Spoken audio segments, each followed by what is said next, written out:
446 میں آ کر شیعوں کی حکومت کو ختم کیا تغرل بیگ سلجوکی نے۔ سلجوک مسلمان ہوئے تھے محمود غزنوی کے دور میں، سلجوک ان کے بڑے کا نام تھا۔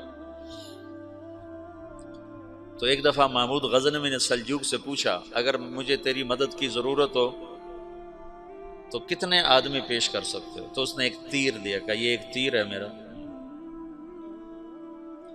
کسی کو یہ تیر بھیج کر میرے علاقے میں بھیج دو تو چند گھنٹوں میں 1,00,000 تلواریں تیرا پہرا دینے کے لیے تیار ہوں، میرے پاس اتنی طاقت ہے۔ تو یہ سلجوک کی نسل میں تھا تغرل بیگ۔ اللہ تعالیٰ نے جب عرب زوال کا شکار ہو گئے اور ضعف کا شکار ہو گئے، جیسے بڑھاپے کا کوئی علاج نہیں، جب قوموں پہ زوال آتا ہے تو اس کا بھی کوئی علاج نہیں، پھر اور قوم کو جگہ ملتی ہے۔ جیسے بڑھاپا ایک فرد پہ آتا ہے، ایسے بڑھاپا قوم پہ آتا ہے۔ قوم کا بڑھاپا جوانی میں نہیں لوٹ سکتا، جیسے فرد کا بڑھاپا جوانی کی طرف نہیں لوٹ سکتا، قوم کا بڑھاپا جوانی کی طرف نہیں لوٹ سکتا، کوئی علاج نہیں، نئی نسل کا آنا ہی علاج ہے۔ تو عرب دھل چکے تھے، 600 سال بہت ہوتے ہیں حکومت کو، اپنی صفات گم کر چکے تھے، اب نئے خون کی ضرورت تھی۔ تغرل بیگ پہلا شخص تھا جس نے آ کر اہل سنت والجماعت کو استحکام بخشا، شیعوں کی حکومت کو ختم کیا، بغداد سے، شام سے، ان سارے علاقوں سے۔ صلاح الدین ایوبی نے اسماعیلی شیعہ کی حکومت کو ختم کیا، مصر۔ العاضد ان کا آخری خلیفہ تھا صلاح الدین ایوبی، نور الدین زنگی رحمۃ اللہ علیہ کا پروردہ تھا، اس کا دوست تھا، اس کے دوست بھی تھا، بچہ بھی تھا اس کے سامنے، زیادہ لکھنے پڑھنے کا شوق تھا۔ پھر اللہ تعالیٰ نے اس سے کام لیا اور اس کو مصر کا گورنر بنا کے بھیجا، مصر کی مدد کے لیے بھیجا، تو وہاں اس نے صلاح الدین ایوبی نے وہاں ختم کیا، تغرل بیگ نے یہاں ختم کیا۔ تو پھر سلجوق جو تھے نا یہ اقتدار میں آئے، ادھر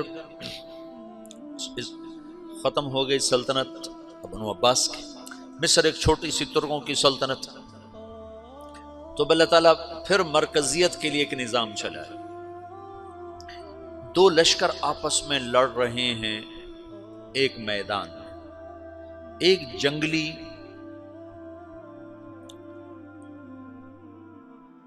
بدوؤں کا قافلہ، جنگل کے لوگ اپنے قبیلے کو لے کر، ایک جنگلی قبیلہ اپنے سردار کے ساتھ نقل مکانی کر رہا ہے ایک جگہ سے دوسری جگہ۔ اللہ کا نظام کہ یہ لوگ چلتے چلتے چلتے اس وادی میں پہنچ گئے جہاں جنگ ہو رہی ہے، دو لشکر آپس میں لڑ رہے ہیں۔ جب یہ وہاں پہنچتے ہیں تو ایک لشکر کے قدم اکھڑ رہے ہیں اور دوسرا غالب آ رہا ہے۔ ان کو نہیں پتا شکست کھانے والے کون ہیں اور فتح پانے والے کون ہیں، ان کو نہیں پتا۔ اس جنگلی قبیلے کے سردار کا نام بھی تغرل ہے، تغرل۔ تو یہ سردار کہتا ہے جو شکست کھا رہے ہیں ان کی مدد کرو، کچھ پتہ نہیں کون ہے، کہتا جو شکست کھا رہے ہیں ان کی مدد کرو۔ تو 400 وحشی جنگلیوں نے فاتح لشکر کے پیچھے حملہ کر دیا۔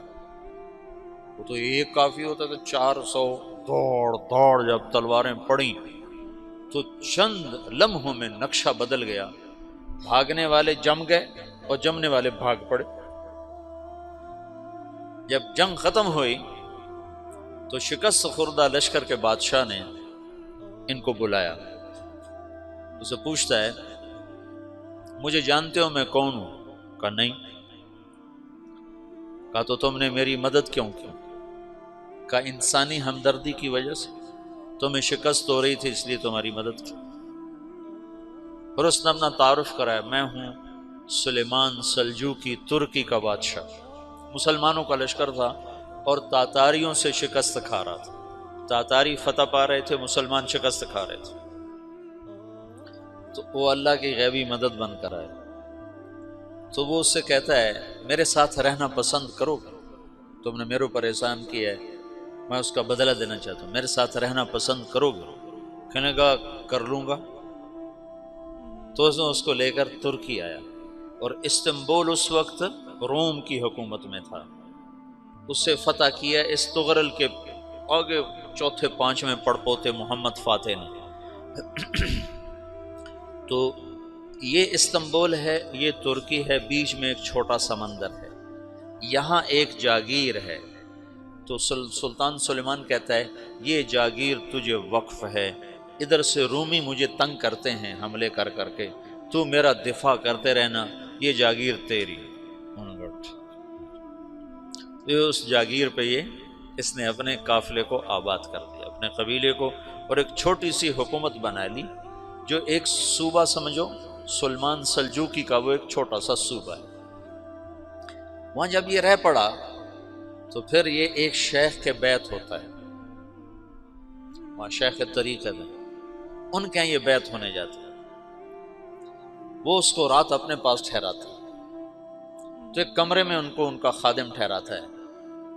یہ جب کمرے میں جاتا ہے تو سامنے دیوار میں طاقچے پر قرآن پڑا ہوا ہے، تو یہ تغرل بیگ کہتا ہے یہ کیا ہے، یہ کیا ہے؟ تو وہ خادم کہتا ہے یہ کتاب اللہ ہے، قرآن ہے۔ اچھا، وہ اس کو وہاں چھوڑ کے باہر چلا جاتا ہے۔ وہ دیہاتی آدمی، جنگل کا رہنے والا، پہلی دفعہ زندگی میں قرآن دیکھا، وہ کہتا ہے یہ قرآن ہے، اللہ کی کتاب ہے، میں اللہ کی کتاب کے سامنے سو جاؤں، کتنی بے ادبی ہے۔ تو اس نے ایسے قرآن اٹھایا اور سر پہ رکھ لیا اور کھڑا ہو گیا، ساری رات قرآن سر پہ رکھ کے کھڑا رہا۔ رات کے پچھلے پہر اس کو خواب آیا، کھڑے کھڑے اس نے دیکھا کہ اس کی پشت سے ایک چاند نکلا اور شیخ کی بیٹی کے سینے میں جا کے اتر گیا۔ پھر اس لڑکی کے سینے سے ایک درخت نکلا جو پھیلتے پھیلتے پھیلتے 3 بر اعظم پہ چھا گیا، افریقہ پر، یورپ پر، ایشیا پر۔ پھر اس کی آنکھ کھل گئی، وہ کھڑا ہوا ہے، تو اس نے صبح یہ خواب اپنے شیخ کو سنایا، تو انہوں نے اپنی بیٹی اس کے نکاح میں دے دی۔ اس بیٹی سے ایک بچہ پیدا ہوا، تغرل بیگ نے اس کا نام رکھا عثمان، عثمانی ترک نام سنا ہوا، جو میں نے کل بتایا تھا کہ 1924 میں وہ خلافت ختم ہوئی۔ تو ایک بیٹا پیدا ہوا عثمان۔ عثمان نے پھر ایک نئی اسلامی حکومت کی بنیاد رکھی جو 1924 تک چلتی رہی، کوئی 800 سال یہ حکومت چلی۔ تو حکومت کا شیرازہ بکھرا، لیکن پھر جڑ جاتا تھا، پر وہ قرن اول والا جوڑ کبھی نہ پیدا ہوا، ٹکڑے بن گئے۔ ان ٹکڑوں میں اللہ لوگ پیدا کرتا رہا جو دعوت دیتے رہے، دعوت زندہ رہی۔ جو تربیت کا نظام تصوف کے ساتھ تھا اب وہ تبلیغ کے ساتھ۔